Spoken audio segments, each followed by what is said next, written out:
Until very recently, I worked for a company that manufactures parts for large medical equipment.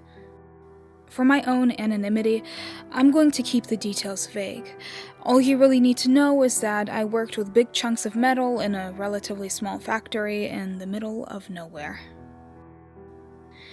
I've been in the metalworking field for quite a while at this point, and I've seen my fair share of industrial accidents over the years.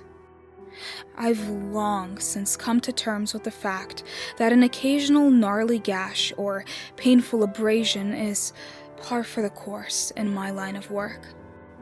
In fact, almost all my coworkers at that factory had endured some kind of minor injury in their career. All except for one. One of my former coworkers was this guy called Lawrence. He was a loner, mid-30s, and quite to the point of being antisocial. Although he didn't really engage with us other guys, he was pleasant enough. Never rude or anything like that, but not particularly friendly either. People still tried to joke around with him all the time, though, mainly about the fact that he seemed to never get hurt or even react to things that should be painful. It became a running joke of sorts that he was indestructible. I think people were trying to encourage him to socialize, but it ended up annoying him more than anything else. Generally, he tolerated the joke with a wry sort of grace.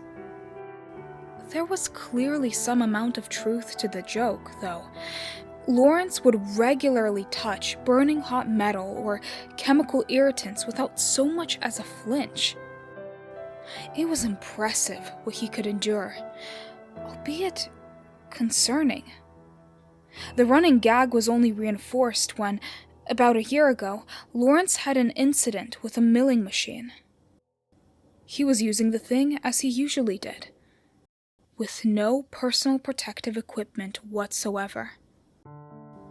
I'm not exactly sure how it happened, but a thin hunk of metal about the size, thickness, and shape of a tortilla chip flew up from the metal sheet he was cutting and made its way directly into his eye. He didn't yell in pain, nor was there any blood. He didn't even seem concerned or freaked out about his apparent eye trauma. It turned out he was completely fine. Not even a scratch. Apparently, the shard had wedged itself perfectly between his eyeball and tear duct, miraculously avoiding cutting either his eye or face. In light of recent events, however, I'm not so sure that explanation is entirely accurate. In the following months, Lawrence became more and more careless with his work. Not that he was doing a bad job, per se. The issue was that he was entirely ignoring safety guidelines. Evidently, he was always a little more lax when it came to that sort of thing, and he seemed to lack the self-preservation instincts that most people have. We would consistently remind him of the safety precautions, but he never really listened, claiming that it was easier to do the job without protective equipment. He was doing good work, so the higher-ups didn't really care if he broke a few guidelines, and nobody wanted to press the issue with him. I sincerely regret not making more of an attempt to intervene.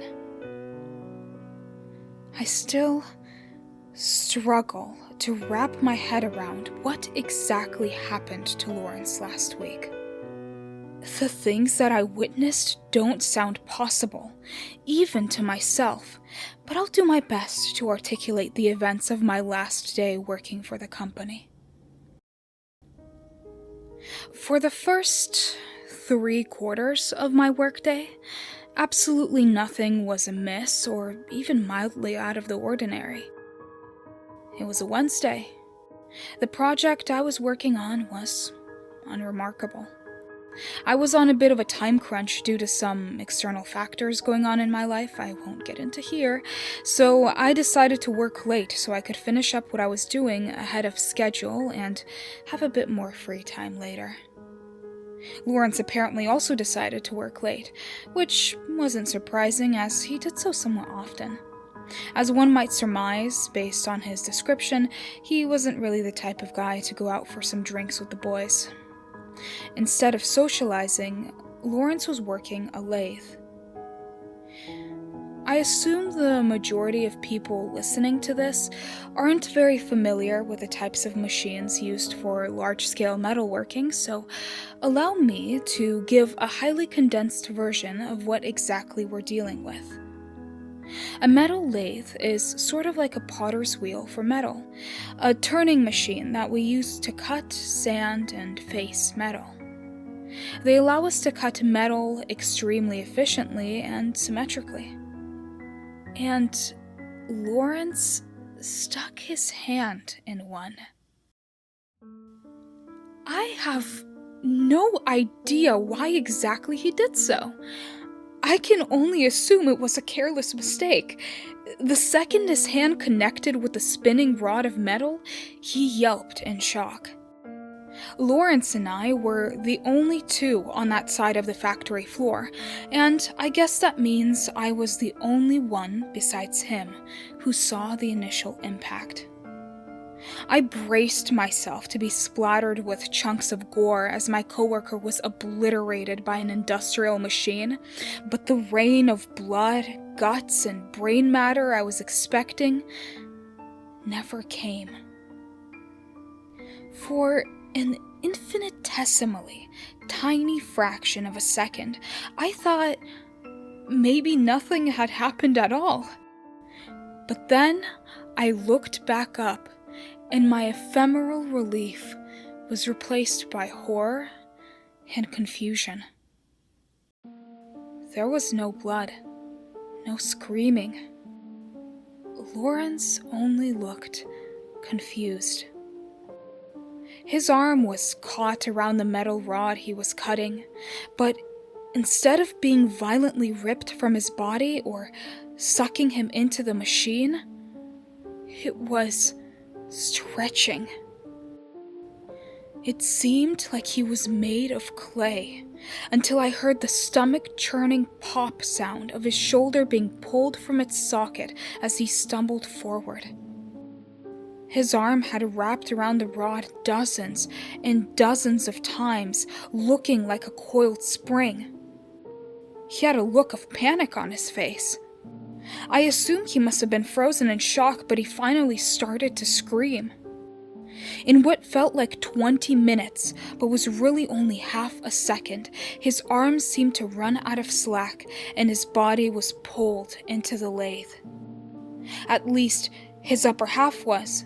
His legs stood in place as his torso stretched at its midsection, joining his arm in the spring-like coil. His screaming faded after a few rotations, giving way to a gurgling, retching sound. A small amount of vomit leaked from his mouth, little droplets of it landing on the floor and the walls as his upper body spun in place. At this point, I finally came to my senses and rushed to try to turn the thing off. I didn't actually have to do anything, however, because by the time my initial shock had subsided, the backed-up folds of Lawrence's skin and flesh had jammed the machine. I had no idea what to do from there. In my dazed state, I hadn't noticed the guys who were working on the other side of the factory floor had gathered around. Everyone had this look in their eyes like I'd never seen before. This horrified, confused, glazed-over look only present when one witnesses something beyond comprehension. I called the police, not able to fully explain what I'd just seen. I was probably babbling incoherently. The police arrived. They called who I assume was the FBI. The FBI guys called someone else. Soon enough, Lawrence's body was being unwound from the piece of steel by government officials and carried away. I thought he was dead. He was making a sound. I thought it was agonal breathing or some sort of death rattle, but when I saw his face, I knew he was trying to speak. He was fully conscious. The image of his eyes as they made contact with mine will be laser cut into my retinas forever. Needless to say, I quit my job.